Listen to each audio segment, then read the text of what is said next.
Sidney Jones, Avante Maddox, or might there be a surprise person? All right, today, guys, I want to talk about Avante Maddox. I covered Sidney Jones, the video before. I'll link it if you haven't watched it.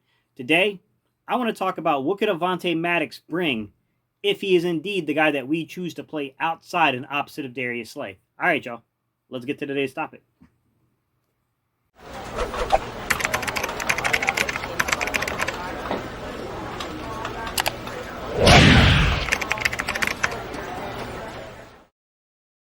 What's up, Eagles Nation? What's going on, NFL world? How you doing, division rivals? This is Stephen Hyder with Gate City Sports Channel, the sports channel where the cerebral NFL fan comes for about 10 minutes of daily content. Good morning, good afternoon, or good evening, whenever it is you get around to watching us. Once again, guys, my name is Stephen Hyder, and this is Gate City Sports Channel.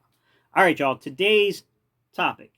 Hey, guys, like I said, we're going to be talking about that opposite corner position from Darius Slay, right? We know we got one certainty in Darius Slay, but we got some unique candidates on the opposite side, right? Things are going to look different. Probably will look different in 2020 compared to what they've looked in the past few years for the Philadelphia Eagles, right? We got Darius Slay, finally a proven commodity at one corner. Now we're just looking for the guy that could be impactful. I covered Sidney Jones in the last video. Sidney Jones being the young guy that, hey, look, he's had his struggles. He's definitely dealt with little lingering injuries, right? But down the stretch, played pivotal moments and made pivotal plays for the Philadelphia Eagles. Today, I want to talk about a player that this will be his third season. He probably had a little bit of a down season just because of the way that things went last year overall for the defense. But this is a kid that is tremendously athletic. Nobody moves as well as Avante Maddox, guys. This kid is elusive. He's definitely got that change of direction. There are some physical gifts to Avante Maddox that none of the other corners will offer you. Where I said Sidney Jones is definitely more of a, especially on the outside guys, he's more of a technician in that man press. He's very technically sound in man press. When you look at Avante Maddox, maybe he's not as quite, as sound as him in terms of the technique, but man, he really can move. This kid, the way he can flip his hips and change directions and things, like Avante Maddox is just, he's a bit of a freak. And the one thing I'll say about Avante Maddox, guys, before we roll into video coverage today is Avante Maddox has a strange ability, guys, to stay in the receiver's hip pocket. Although he's a short guy, if you can stay in the receiver's hip pocket no matter your height, you got a chance. You got a chance to break the ball up. It also doesn't hurt Avante Maddox that even though he's like 5'9", the kid's got a 42-inch vertical. That helps you play bigger than what you really are. All right, y'all, without further ado, we're going to run that film, and we're going to talk about Avante Maddox and the possibility of Avante being the starter opposite of Slay. All right, y'all, let's get it.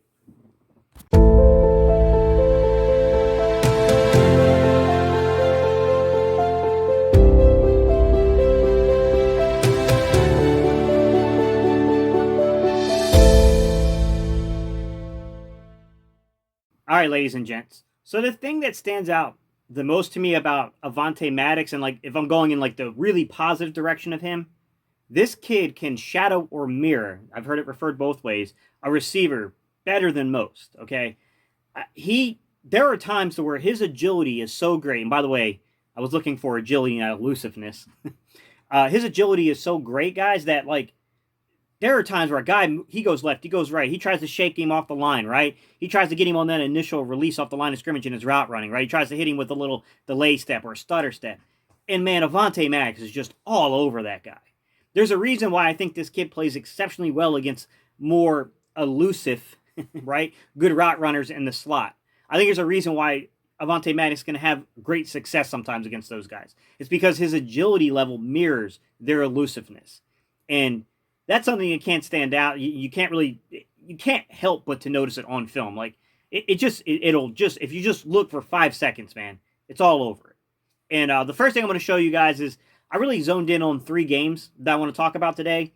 I zoned in on basically weeks 15, 16, and 17. And 15, let's talk about Washington, right? They were using Sims in the slot, and they had Avante lined up on Sims. I'm going to show you the good and the bad here. This first play is just perfectly lined up for what it means to shadow or mirror a wide receiver, guys, okay? I want you to watch him mirror the technique of this receiver. I mean, no one does it better, okay? So I'm going to run it right from the beginning. I'm going to show you everything, all right? Here we go. All right, guys, and the photo I'm showing you here, Washington comes out in 11-man personnel, okay? They've got 3 receivers, 1 tight end, and a running back on the field.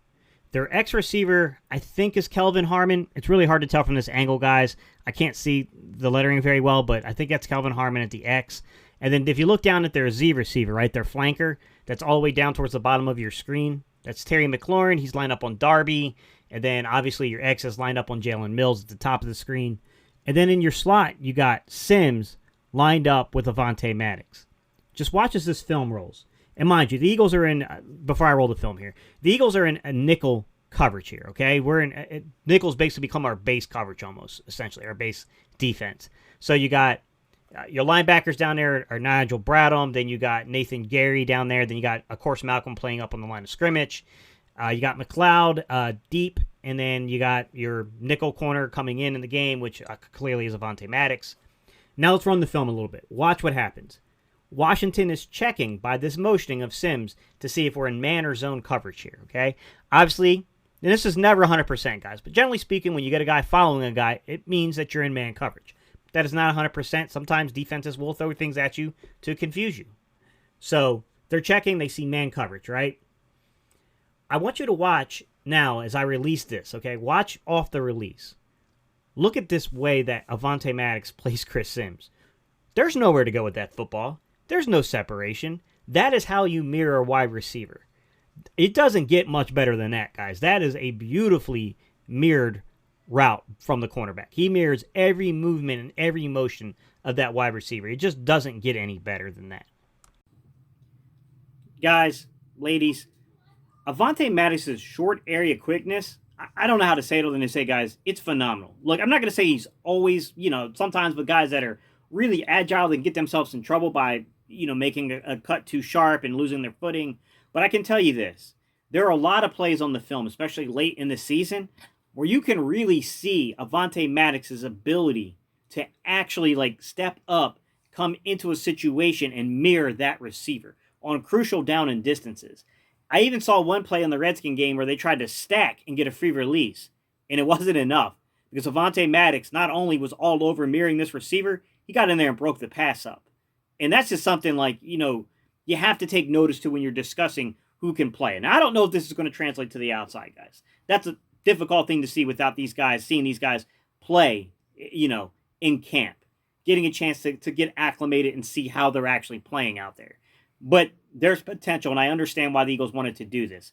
So I want to show you one more film run through here, guys, of just showing you the elusiveness, this kid, not elusiveness, the agility of this kid. Just how agile of a defender this young man is, because it has to be taken into consideration, because no one else that I've watched on film for the Eagles moves like this kid. He's the only one that moves like this. All right, ladies and gents. Once again, you got Washington coming out in 11-man personnel. You got 3 wide receivers, 1 tight end, and 1 running back on the field.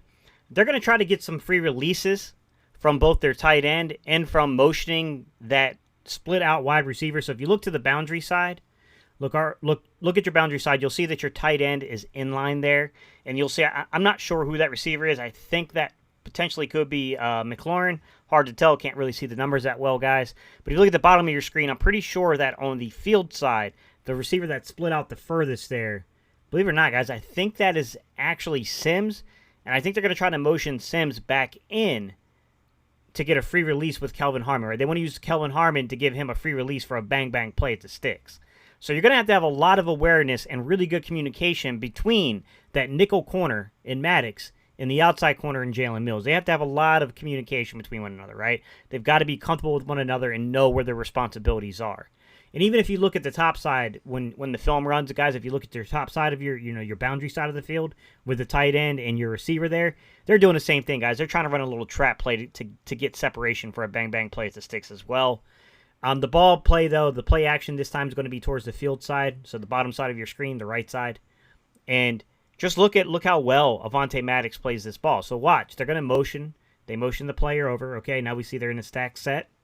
Okay, as they release off the stack set, what I want you guys to watch is just watch the movement and watch the way that Avante Maddox handles the situation. And look at him break on that ball to get that pass breakup. This is what Avante Maddox offers you. He has incredible recognition, and he's got incredible agility. This kid can move fast, guys. He's a very good football player. This is what I think is the main benefit to a guy like this, is that no one else quite moves the way he moves. He can move his body differently than most other guys. Guys, ladies and gentlemen, there's a lot to like about Avante Maddox. No ifs, ands, and buts about it. This kid, the way he can mirror a receiver, he's the best out of it in our secondary group. Now, mind you, I haven't seen Nickel Roby-Coleman playing an Eagles uniform, so I'm excited to see how that plays. But this kid definitely, he can mirror receivers. What I will say, if you want to, I always give you one feedback point of where I see growth that needs to occur is, this isn't even so much a knock on Avante Maddox as it just is of Corey Underlin and Jim Schwartz in the scheme at times. They really like this kid a lot, and they ask him to do a lot of unique things. But sometimes it just doesn't work, man, and they really make stupid decisions. And I'm going to show you an example of this, guys, to where they try to disguise a coverage. And what they did is, like I said, don't always believe you see man. Don't always believe you see zone. Just because a guy does or doesn't follow somebody. Generally speaking, it's a good indication, but it's not 100%. Defenses will try to disguise. And this is something that Schwartz tried to do and Underlin tried to do. But to really bad positioning on Avante Maddox, they put Avante in a really bad spot. He was looking at the wrong place. By the time he adjusted himself to get back, I think it was McLaurin. McLaurin just absolutely broke this into the end zone because Avante was out of position, tried to make a crazy tackle. He wasn't in the right position to make the tackle. And then, boom, there goes McLaurin into the end zone. This happens a lot on the Eagles, and this is one of the things, look, guys, I'm not trying to hate on anyone, but I can be honest with you, and I've gotten into it with Detroit fans after they, hired Underlin, and I said, good riddance. I'm happy that Mark Manuel's here, because, listen, I'll give Underlin his due that things weren't always ideal for this man, and he had to coach up a lot of guys that were undrafted rookie free agents, late-round picks, and guys playing out of position, and he made a run the last 3 years with this kind of weird turnover thing going on. With that said, I didn't see a lot of development and growth out of guys, and I didn't like the scheme. And listen, I know some of you guys, well, that's Schwartz. No, it's a combination of coaches, guys. The scheme is not Schwartz alone. It's the combination of the guys coming together. Schwartz is the person who pilots it, and he deserves some of the fall on this, believe me. But he's not the sole person responsible for it. I'm just telling you as a guy who's coached myself, I know how this stuff gets put together, how the scheme, how the playbooks, I know how this stuff gets assembled, guys. It's not just on the coordinators. It's a unison thing. And I didn't like the way Underlin selected players to play in certain positions. I thought he honestly had a lot of times where he had guys out of position, and I don't like in particular some of the coverage schemes he was building into Schwartz's system. I'm glad to see him go. All right, guys. So this time Washington comes out in 11-man personnel again, but the change here is they had Haskins under center, right, with the running back lined up 5-6 yards deep, right, indicating this could be a running play. So they're either going to try to hit you with some play action, or they're going to try to, they're going to try to attack you. And if you look at the Eagles, I can't tell if we're in dime or nickel because it's hard to see some of the defenders here. I think we're still in nickel. But if you look, there's one unique wrinkle to this nickel package that the Eagles are in. To begin with, look who's playing the mic. Yeah, exactly, guys. That's Malcolm Jenkins playing the mic there. Okay, looks like to me that we are in a nickel, and looks like if you look to your, if you look over who's playing over your tight end there, that looks like you got Nathan Gary playing over the tight end, and then you probably got Bradham on the opposite side there of Malcolm Jenkins. But nonetheless, there's a little wrinkle here, right? Now I want you to watch as this play kind of unfolds. They're going to motion one of their receivers that is on the field side over to the boundary side. Now watch what the Eagles do. The Eagles switch off. Did you guys see how the Eagles switched off on that coverage? Okay, so the Eagles wanted them to think they were in man, but really, they're not in man coverage at all. They're just trying to disguise the coverage. The problem is, guys, as I let this play run out, watch what happens as a result of this. Avante Maddox is out of position. He whiffs on the tackle, and that's a touchdown. These are little problems I see when it comes to the way that they get overly confident in the utilization of this young man, and they put him in really bad predicaments at times. I think they have to be smarter about the way that they use him this year, in my opinion. All right, ladies and gents, some final words about Avante Maddox. This is just like Sidney Jones. I do not think that Avante Maddox is a particularly great zone cornerback. I don't always think he reads things too great. I think he's better than Sidney Jones at zone coverage, but he's far from being a zone corner in my opinion. I think actually the Eagles roster makes a lot of sense to me to play a lot of man coverage because I think that guys like Nikel Roby-Coleman, Avante Maddox, Sidney Jones, then you get guys like Darius Slay. I think these guys are better suited to play in man. Not that they can't play zone a little bit, but they're better suited for a man coverage. And I think if you look at guys like Jalen Mills, you look at guys like, Rasul Douglas, I think those guys were more zone type coverage cornerbacks. I don't think they do particularly well in man situations. All right, guys, these are my thoughts, but Jordan, I'm going to ask you, I want to know, what do you think, guys? Leave your comments down below. I'll get more into this conversation, guys, about zone coverage concepts and like what's going on with the Eagles corners. But I want to say that's a much larger discussion about the secondary. All right, guys, I'm out of here. You know how we end these videos. We do a little E-A-G-L-E-S. All right, y'all. Let's go, Eagles.